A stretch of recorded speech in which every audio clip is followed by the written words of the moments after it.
Welcome to another episode of the B Sound Solo Podcast. It is Friday, July 9th of 2021. And today I've got something maybe interesting for you. So the news came out today that Fender is going to re-release its Kurt Cobain Fender Jag-Stang. Initially introduced at Winter NAMM 1996, with production of the reissue being halted in 2006, the Fender Jag-Stang is coming back October 2021. It lines up with the 30th anniversary of the Nevermind release, and this reissue will be made in Mexico to conform to the original specs, which is an Alder body, whatever that means. I'm assuming that's the wood it's made out of, Alder. It's going to be available in right and left-handed models at $1,249.99. So that's kind of interesting news. I've always thought that the Fender Jag-Stang was a good guitar. So I've had one since it came out. Maybe I should just tell the story of that. Well, news of the Fender Jag-Stang came out in Guitar World. I was a huge avid reader of Guitar World magazine. And I remember them talking about Fender was designing a guitar for Kurt Cobain. This was while Kurt was still alive, and, grunge was this thing in the air that was exploding that everyone seemed to love, and it was just the thing of the time. And Kurt was hot, right? And it made sense. It made a lot of sense that, hey, this guitar was being designed for Kurt. And at the time, they didn't have any plans to make one to the general public. It was just kind of hey, Kurt's getting his own guitar. Let's see what happens with it. Well, of course, eventually, Kurt passed away. And I kept reading Guitar World magazine, and other guitar magazines as well. I really love those magazines, by the way. The way that they would teach guitar and the tab really helped me along my journey learning how to play guitar.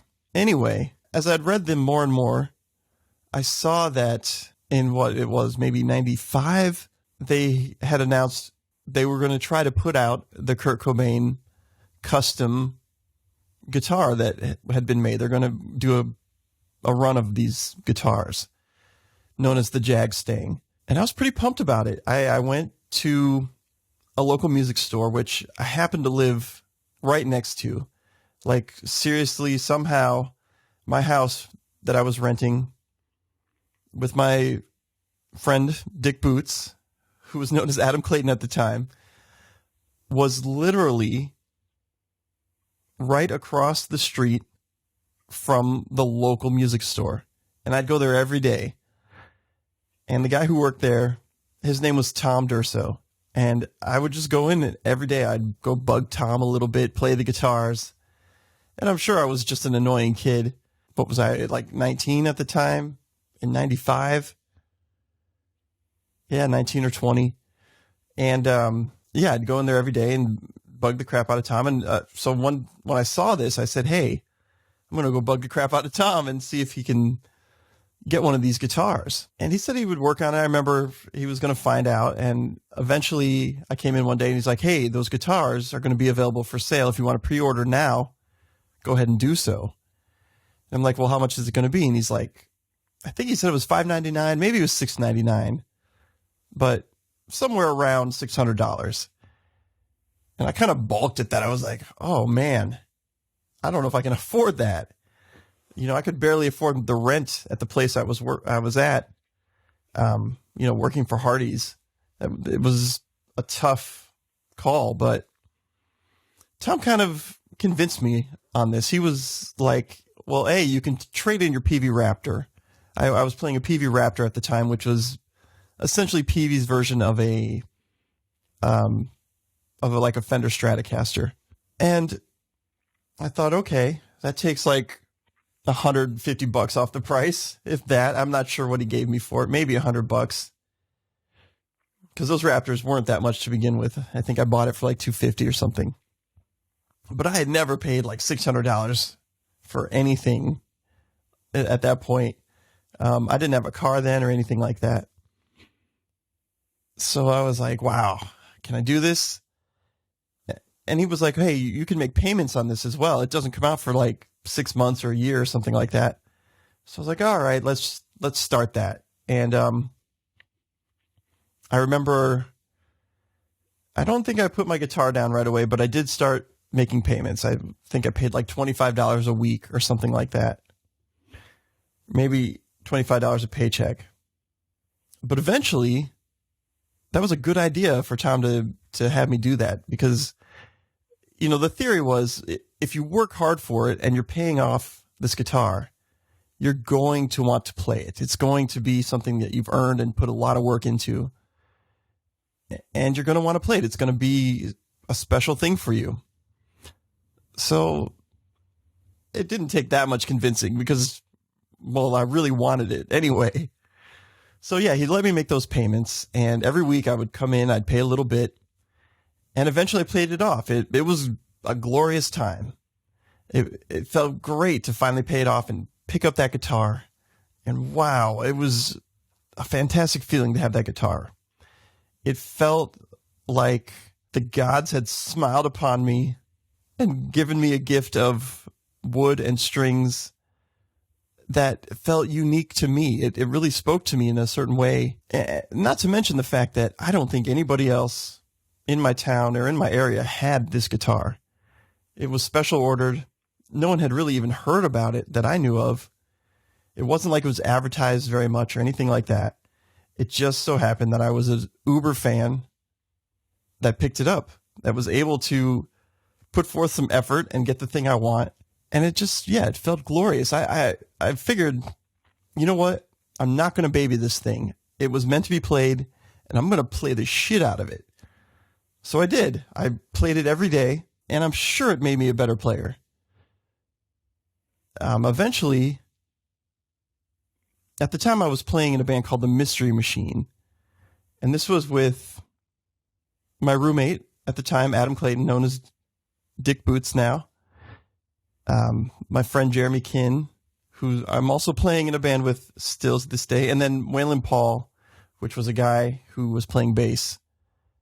And we recorded an album with Tom, who sold me the guitar. He decided he was going to open up a little studio in his basement. And it was pretty nice. It was reel to reel. We bought tapes, and I think we had 8 tracks, maybe 12. I don't remember. But anyway, I recorded that album with that guitar. And it just, to me, the guitar just sounded great on it. Now, if I listen to it, it's like, well, the recordings are pretty flat, you could say, because the tapes I have of these sessions are generations apart. So it's like he taped it off his reel-to-reel onto a cassette tape, which then I made copies for everybody using that cassette tape. But that cassette, the first generation, long gone. I have no idea who has it. And so I have like a second or third generation tape, which is very hissy, and there's some issues with it. Some slow down and speed up things. I don't know. If you guys ask me to, maybe I'll post a song or two off of it on this channel. But that's up to you guys. It could be heard if you want. I'm not like embarrassed of it. It's just the quality's a little eh. But at the time, it sounded great. And we ended up recording this album, and we gave it out to some people. And of course, we scored a couple gigs from it. You know, there wasn't that many original bands around in the area we lived in, which was Macomb, Illinois, by the way. It wasn't quite, radio-friendly music, but the atmosphere in 95, 96 was like anything goes still. The age of alternative was still in effect, in swing, and we were alternative for sure. So we scored a couple of gigs, and I know this could have been probably at a barn gig. We played a couple gigs at this barn where they would have like punk bands, and we played a gig with my former band that I had gotten kicked out of. See the previous video about the time I got kicked out of my band. Anyway, they had started a new thing, and I think we opened for them, or they opened for us, something like that, at this barnyard thing. And I got way overexcited. It was a good time, actually. We played really well, and I wanted to close the show with a big bang. So not really thinking about it, I got excited, and I took my guitar off. I started swinging it around, and it kind of got smashed. It kind of flew out of my hands and hit the ground. And I picked it up, and I was like, well, I'm going to go with this. And I kind of smashed it a few times, stupidly, I'm sure, because it felt good at the time, but the neck came off. Like, the neck snapped off of the body. And I know inside I was like, oh, shit, that sucks. But I was going with it because it's the show. And, you know, that's what you did at the time. But, you know, the show was over eventually, and I had to face up to what I did. And when I realized what I did, I was, you know, kind of upset. It sucked. I was looking at the damage. Not only was the neck ripped off, but the pick guard had come off, and there was electronics exposed, and some of the switches were smashed in, and I was mortified. I was like, what am I going to do? So I took the guitar into Tom. You know, I live right next door. I took it in, and I was like, is there anything you can do, Doc, to save my guitar? And he was like, I'll see what I can do. You know, after being appalled that I would do that to my guitar, you know, with a couple disapproving head nods, he was like, I'll see what I can do for her. And you know what? He really repaired it the best he could. He got the neck back on. He somehow bolted it back together. And I think he glued it in a certain way where it was just on there. It wasn't coming off anytime soon. He figured out a way to just clamp it on and make it stay there. Because luckily, the neck itself didn't split. It just, the bolts that were holding the neck in kind of broke. So he was able to like drill those out and put something in there that made the neck stay on. I've never taken it apart to find out exactly what he did. It still is on there today, so it seems okay. And then the pick guard and everything, he was able to put the electronics back in, but the switches were damaged, so they are stuck in bridge position. So there's no changing the switches now. There's no switching it. It is just, I have the bridge position, and that's it. But you know what? It worked, and it stayed in tune. It still played, and I was thankful. I was very thankful to have this guitar back. So I decided at that point, hey, I'm taking care of this guitar. This is going to be the guitar that I want to use always. I don't want to lose this guitar, so I'm going to take care of it from now on. I played it for many years that way, and I would substitute other guitars once in a while. I would always had a thing for offset guitars, so I'd buy like a Fender Cyclone, and I'd switch it out and play the Fender Cyclone. And once in a while, I'd bring back the Jag-Stang. And eventually, the tremolo I didn't like on the Jag-Stang. And it was kind of the same issue that I heard Kurt had with the tremolo, where it just would eventually move out of tune, you know, and it wasn't very usable as a tremolo anyway. And I'd found out that Kurt had done this thing called a hardtail mod, where essentially you take out the tremolo, you take out all the springs of it, and then you put some washers in there and put it back, the tremolo back in, but backwards. So it becomes this like hardtail mod where it doesn't move. It stays in there. It basically works like a hardtail bridge. It ends up staying in tune way better than it ever has. I just can't use the tremolo now. But I really like the way that the modification works, and I plan on keeping it like that forever. So yeah, no more tremolo for it. Can't do any of those wacky bends, but I don't really need those. If I really want to do some bends, I'll get some weird digital effects or something. Really, that guitar is meant to just be played like a guitar. And when I say that, I mean in the same way you'd play an acoustic, perhaps. It's kind of a bare bones kind of guitar where you're just there to play it and get the song out there. So the last time I played with this guitar was probably one of the last Milk Duct Tape shows, if not the last Milk Duct Tape show. It's still my favorite guitar to this day, and probably the one with the most history I have. Well, it's the most the guitar, it's the guitar I have with the most history behind it, besides an acoustic that I have that was my first guitar ever. But regardless, it's the electric guitar that I could never part with. I guess what I've learned about this whole thing is a guitar is kind of like Pinocchio. You know, it's a tool and it's a piece of wood, but with enough love and imagination, it becomes your good friend. You know, it's like your child. It's like your baby.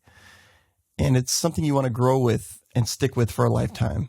So that being said, what do I think about the new reissue of the Fender Jag-Stang? I think it's fantastic. If you are a Kurt Cobain fan, or you just like the aesthetic of the guitar, I'd say work up the money and get it.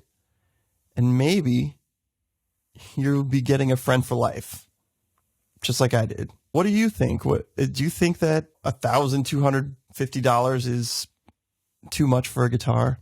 I know I've seen a couple people say they think it's too much because it's made in Mexico or something, but I want to know what you think. If you have an opinion, go ahead and leave it in the comments. I'd love to hear from you. And I think that's all we're going to talk about this time around.